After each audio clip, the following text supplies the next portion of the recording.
اللهم صل وسلم وبارك على سيدنا محمد.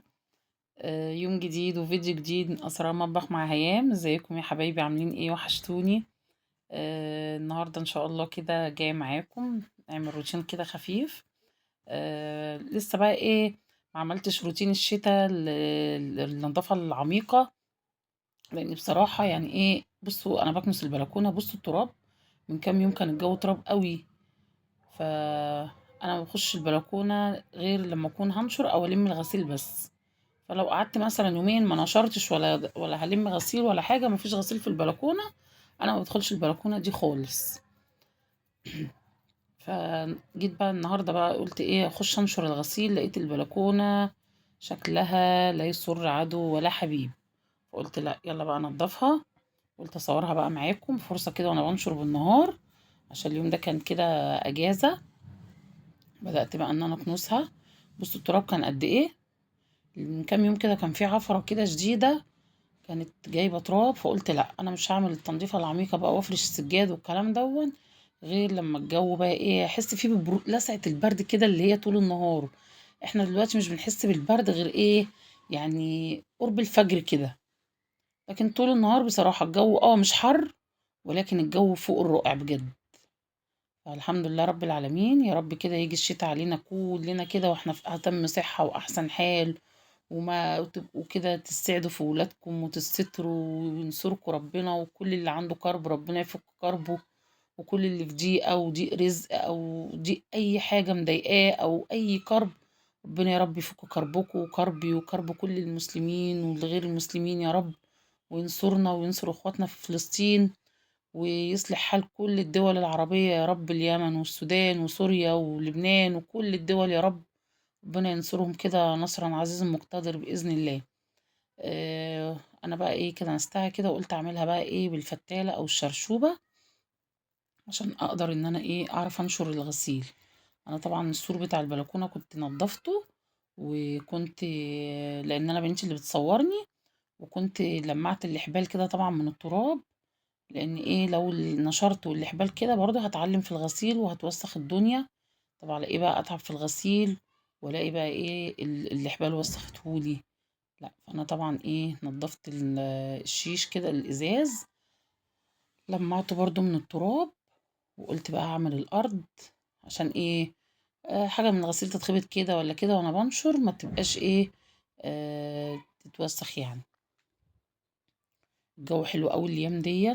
ابدأي بقى لو انت ما عملتيش بقى التنظيفه العميقه كده زي حالاتي، شوفي اي ايه، اي دولاب مكركب، اي هدوم مش عايزاها طلعيها وديها لاصحاب نصيبها. والله يا جماعه ناس كتير قوي قوي بقت ظروفها صعبه ومحتاجه. يعني انا من كام يوم كده بفتح الفيس لقيت واحده منزله على جروبات يعني بتوع المناطق، بتقولك انا عندي ولادي صغيرين ومحتاجين لبس شتوي، اي لبس عشان بردانين وما عندهمش هدوم. واحدة تانية منزلة، ربنا يا رب يوسعها علينا وعليهم يا رب. واحدة تانية منزلة بتقول اي حد عنده ولو اكل بايت يدهوني، ومش عايزة تريقة. لا يعني تريقة ايه، في حد هيتريق على حد في الظروف دي؟ ربنا يفك كربهم ويكون في عونهم يا رب ويطعمهم يا رب العالمين، ويوسع رزقهم ويحنن عليهم القلوب القاسية. الواحد بقى انا عن نفسي اسمع الحاجات دي والله العظيم قلبي بيتقطع. فربنا يوسع علينا وعليهم بإذن الله. كده بدأت ايه الغسيل ده بقى اللي انا غسلته دون، انا غسلته على ايدي. قلت بقى ايه يعني، اغسل الطرح، مش ضروري بقى ان انا اعمل لها دورة في الغسالة والكلام دون. جبت طبق الغسيل كده شوية صابون اوكسي، وقعدت بقى غسلت الشرابات، بس غسلت الطرح الاول، وبعد كده غسلت الباديهات والبندانات والكلام ده كله. اخر حاجه بقى غسلتها الشرابات، وقلت اما اروح انشرهم بقى ايه، والجو شمس وهوا كده جميل هينشفوا على طول، يعني بتاع ساعه ساعتين كده والمهم. مش ضروري بقى عندك اي حاجه خفيفه كده، عندك كوتشيهات، فرصه قبل الجو ما يبرد، دفايه، بطانيه، كوفرت، اي حاجه. ابدأي يلا نضفي كده حاجه في حاجه قبل الشتاء كده ما يهجم مره واحده. مع ان ايه والله الشتاء شكله متأجل السنه دي ولا ايه؟ احنا بقينا اهو في اخر شهر 10 والجو لسه في حر. الله المستعان. ربنا يديم عليكم الصحة والعافية ان شاء الله. أهي الباديهات بقى، قُلت بقى أنشرها كده في الشميسة الجميلة دي.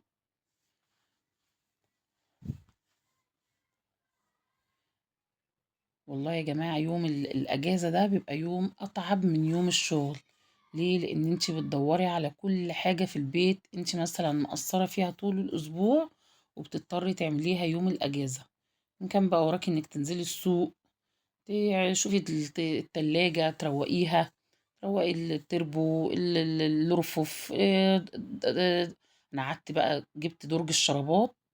بناتي ربنا يخليهم كده كان مخلي لي الشرابات ايه، كل مش انا عندي مشكلة في الشرابات يا جماعة، نفسي حد يقول لي انتوا كمان زيي ولا لا. معرفش الشرابات دي ما بيتجوزوش خالص، كلهم فرد فرد فرد من يعجب، احط فردتين في الغسالة ساعات تطلع لي فردة واحدة. طب التانية بتروح فين؟ معرفش، عندي درج كامل. قعدت بقى واحدة واحدة اجوز الشرابات مع بعضيهم مع بعضيهم. وفي الاخر طلع لي يجي 15 شراب مش لاقي اخواتهم. طب اخواتهم راحوا فين؟ انا معرفش. ويعني انا اللي بنشر وانا اللي بلم الغسيل، اقول مثلا بيقعوا مني بيقعوا من الولاد، لا انا اللي بلم الغسيل وانا اللي بنشر. ساعات وانا واقفه على الحبل، يعني انا لما لميت الغسيل وانا واقفه على الحبل، كل اتنين اهو انا حطاهم هم جنب بعض عشان قلت ايه اسهل على نفسي وانا بلمهم، اروح حطاهم جوه بعضيهم على طول عشان ما يتوهوش. وبرضه والله ما في فايده.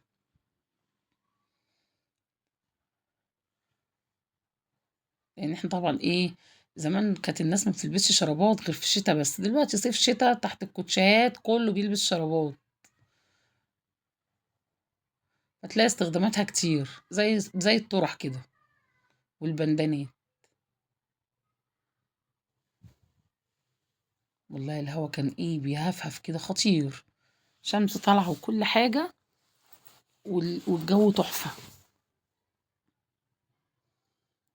او الجو ده بقى عندك مشوار راحة تشتري حاجة، ولا تهمدي من الحر، ولا تلاقي نفسك فرهطتي وريقك نشف، ولا صدعتي من الشمس. الجو في منتهى الجمال. ربنا يديمها علينا نعمة كده بإذن الله. اقول لهم ايه، اهو ده بقى الجو اللي ايه، اللي احنا ذاكرناه زمان في الدراسات يا جماعة، في درس الدراسات. مصر جو معتدل صيفا، ايه برد شتاء. احنا امال ايه؟ قولي قولي. حر صيفا، برد ممطر شتاء، معتدل. قولي الجو ايه. اهو ده بقى اللي احنا ايه بنقول عليه، اللي كنا بناخده في الدراسات، هو معتدل دلوقتي، وشمس وهوا وجميل. ما يجي الشتاء بقى نحكم. ناس كتير تقول لك الشتاء السنة دي هيجي صعب جدا. طب ايه يا جماعة؟ طب تفائلوا خير كده ان شاء الله. الشتاء بإذن الله يجي كده برضو يبقى معتدل، ولو مطرة يبقى ده حاجة روعة قوي.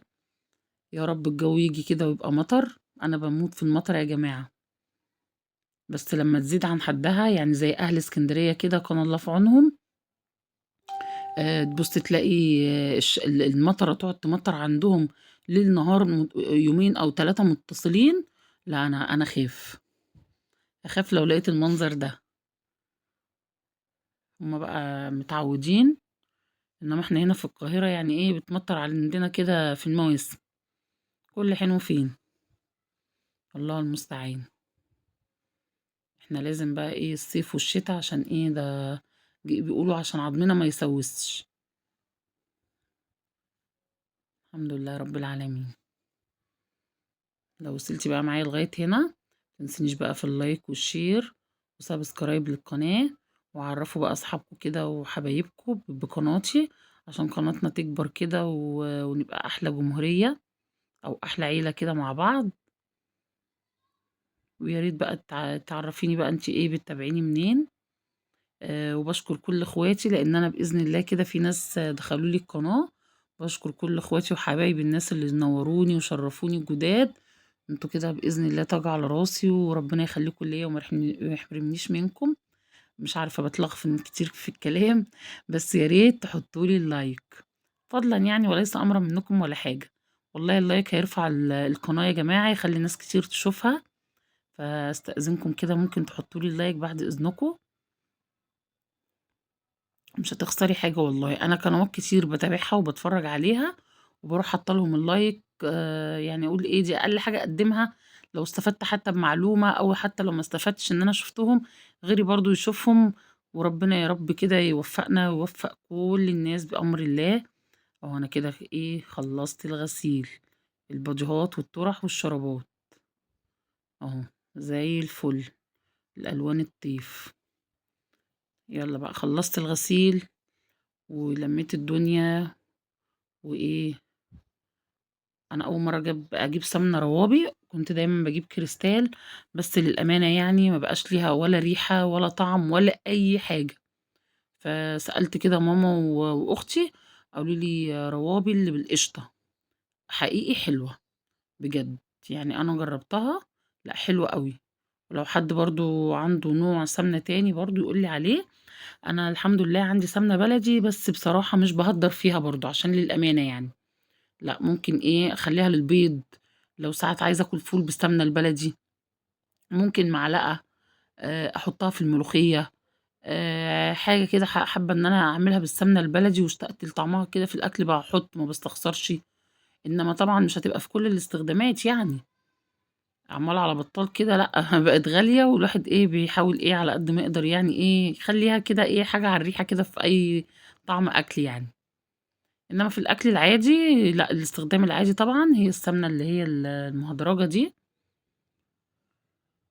فربنا يا رب يحلّي أيامنا ويحلّي أكلنا ويجعله بالهنا والشفا كده على قلبنا.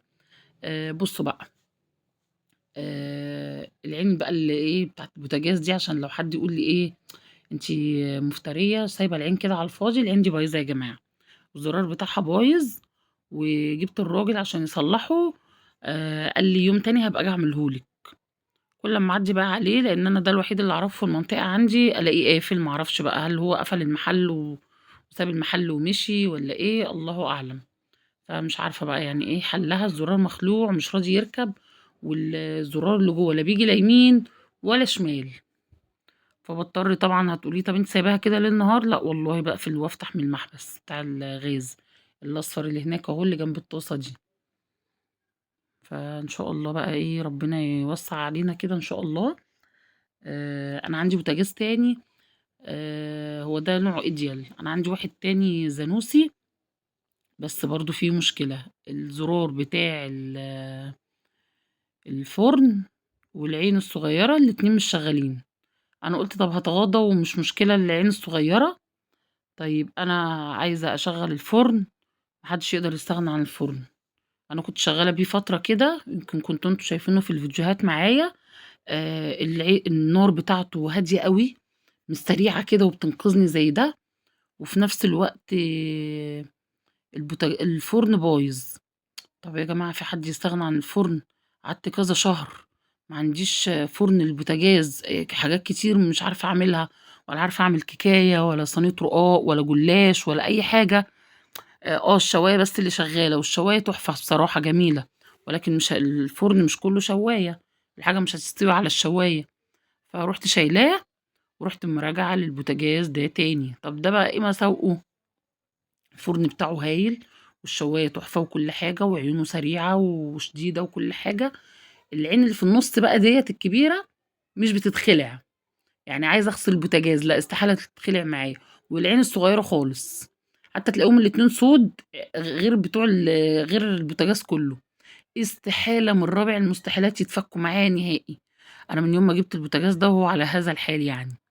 مش عيب منّي ولا الكلام ده كلّه، حتى لمّا جُم بتوع الغاز يركّبوا لي الغاز، الراجل برضه قُلت له العين دي مش بتتفك، حاول إن هو يعملها وفي الآخر قال لي: "لأ، سيبيها بقى على كده." فقُلت خلاص بقى مش مشكلة، ولكن هو البوتاجاز كلّه زي الفل بصراحة، يعني أنا دايمًا أحب البوتاجازات اللي نارها سريعة، أنا اللي أتحكّم مثلًا عايزة أوطّي النار أوطّيها، عايزة أعلّيها، لكن أمّا يبقى البوتاجاز أصلًا طبيعته إنه يبقى هادي كده، لا، لأ يضايق. ما أعرفش بقى هل أنا ده طبعي إن أنا مثلًا باعمل الحاجة بسرعة أو بابقى مستعجلة، عايزة الحاجة تنقذني. طبعًا هنا عملت إيه، أنا عصّقت لحمة مفرومة، وهنا هوًا بقى إيه، عملت فاصوليا خضرا. الحمد لله الفاصوليا الخضرا بدأت تظهر. طبعا في الصيف قوي ما بتبقاش موجودة، ولو موجودة بتبقى وحشة جدا ما تتاكلش. فما صدقت بقى ان هي بقت حلوة كده، وجبت نص كيلو. هي بكام؟ رحت السوق لقيتها ب30 جنيه. جبت نص كيلو، وقلت انا بعشق الفاصوليا الخضرا باللحمة المفرومة. انا هنا كده عصقت لحمة مفرومة، حطيت لها بصل، شوحتها الاول في السمنة والزيت، وبعد كده رحت نازلة بقى ايه باللحمة المفرومة، شوحتها شوية، وبعد كده رحت نازلة عليها بالبصل، فرماه في الكبة. وايه، عملت الفاصوليا ازاي؟ انا المفروض ان انا اخرط بقى بصل للفاصوليا، بس بما ان انا هضيف لحمة مفرومة على الفاصوليا، فاستكفيت بالبصل اللي في اللحمة المفرومة، عشان ما يبقاش بقى ايه يعني بصلها كتير، وتبقى حاجة ايه اوفر يعني. حطيت لها بقى توم، انا مفرزة التوم في الفريزر. بطلع كده على طول، وانا بقى يعني من الفريزر على النار مباشرة، عشان ايه ما يصفرش معايا او يعمل ريحة مش حلوة. وبوريكم بقى البراد ده بتاعي جديد، ايه رأيكم فيه؟ فطبعا ايه الفاصوليا لما شوحت التوم، رحت نازله بالفاصوليا شوحتها تشويحتين 3 كده، وبعد كده رحت مديها ميه سخنه الاول، تستوي الاول في الميه السخنه، وبعد كده انزل بقى ايه بالطماطم. ده بتبقى اسهل واسرع لما انت تيجي تعملي الفاصوليا، عما تحطي لها طماطم على طول. الطماطم على طول بتخليها تمسك شويه.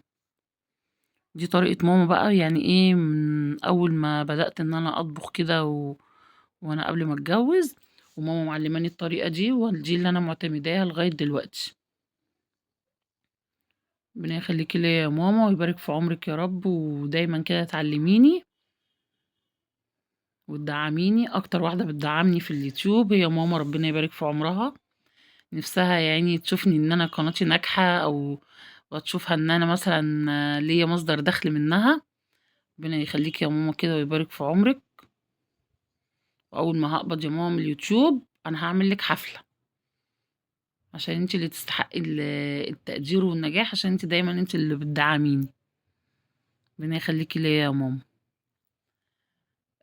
هنا بقى طبعا ايه عملت الرز بشعرية،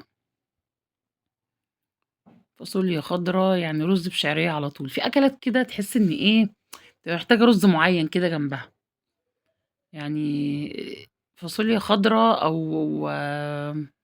او كوسة مثلا برضو باللحمة المفرومة، تحس انها لازم رز بشعرية، معرفش ليه.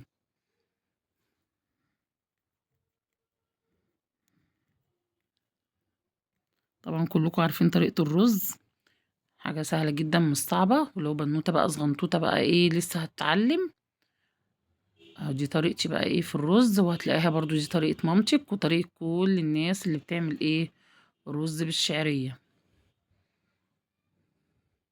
واهم حاجة الملح، قبل ما تحطي بقى غطا الحلة تدوقي ايه الملح بتاعك كده مظبوط ولا عايزة تحطي تاني.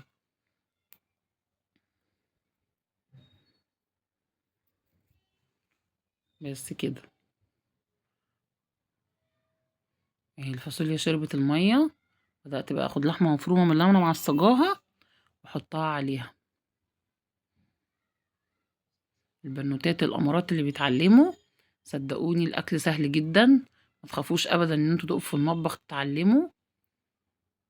مش هنقول بقى مرة تصيب ومرة تخيب، لا ده مرة تصيب ومرة تخيب. قبل اليوتيوب دلوقتي اليوتيوب موجود، وايه اي واحدة بنوتة عايزة تعرف اي طبخة، مجرد انها تكتب كده الوصفة اللي هي عايزاها، او حتى تسجل صوت، هيطلع لها كل الاكل والوصفات اللي هي محتاجاها، وتطبخ. اوعي تبوظي حاجة، خليكي شطورة كده، ومن اول مرة تبتدي تعملي اي حاجة ان شاء الله تطلع منك ناجحة، وتعلمي كده صحباتك، وتبقوا بنات كده امارات متعلمين كل حاجة، لأن الحاجة طبعا دلوقتي غالية ومتكلفة.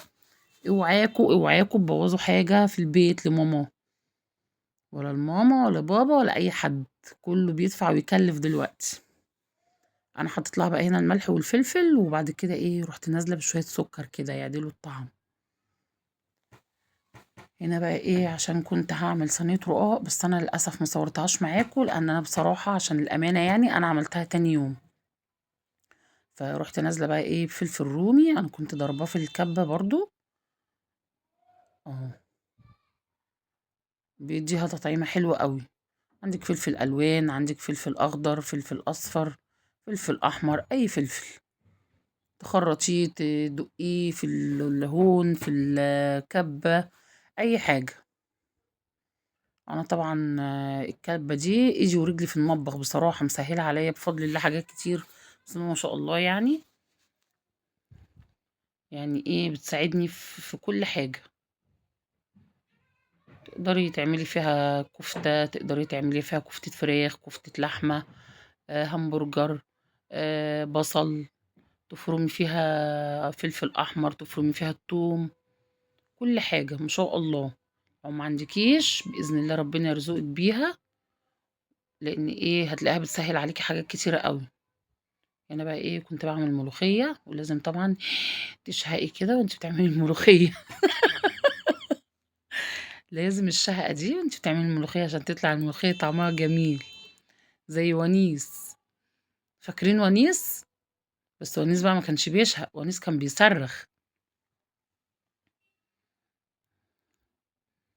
تقدري ممكن تعملي ملوخية ورز، تقدري تعملي فاصوليا خضرا ورز بس من غير الملوخية. أنا طبعًا إيه، حبيت إن أنا أعمل الأكلة دي، يعني الملوخية كده إيه، بتدّي شمخة للسفرة يا جماعة. أنا باعشق ريحتها وهي بتطّش كده، ممكن ما آكلش منها غير لقمتين 2 بس، الملوخية اللي أنا باعملها دي، ولكن أنا باحب أشم ريحتها. أهو كده الأكل بتاعنا استوى الحمد لله رب العالمين. والطاسة بقى الصغنطوطة بتاعتي المقطقطة المنمنمة المسمسمة دي، ما باعملها أنا مخلّيها للملوخية بس. أعمل فيها إيه بقى، إيه، الطشة بتاعة التومة. اهم. بُصّوا بقى، شُفتوا التوم بقى عندي لونه جميل إزاي؟ زي الفل، ولا يطلّع ريحة ولا يعمل أي حاجة، في منتهى الجمال. بعد بقى ما يلوّن كده أروح حاطة عليه إيه، الكزبرة الناشفة. ما عندكيش كزبرة عادي ما فيش مشكلة، بس هي الكزبرة هتخلّي حياتِك منوّرة، اعملي بالكزبرة. ما عندكيش اشتري على قدِّك، ما تشحتيش من جارتِك. خلّي حاجة كل حاجة عندِك كده في البيت وخليكِ شاطرة. لو حتى 3 جنيه اتبقوا معاكِ كده في البوك وأنتِ بتشتري أي حاجة من عند العلاف، هاتي مرّة ب3 جنيه شطة، ب3 جنيه كزبرة، ب3 جنيه فلفل أسود، مش هيقول لِك لأ هيدّيكِ، هم كل العلافين بيتعاملوا كده، هيدّيكِ وحطّي في البيت الحاجة حتى لو الحاجة على الحاجة مش هتخسّر، بس برطمان الكزبرة الناشفة ده دايمًا تخلّيه في التلاجة عشان ما تسوّسش منِّك. وعرفنا بقى أكلنا، إيه رأيكم بقى في حمار الفاصوليا وجمالها؟ أهو. هي المفروض خضرا بس هي احمرت بقى لمّا اتطبخت، بقت حمرا كده دم وجميلة. وده كده كان أكلنا النهارده، وأقول لكم إيه، مع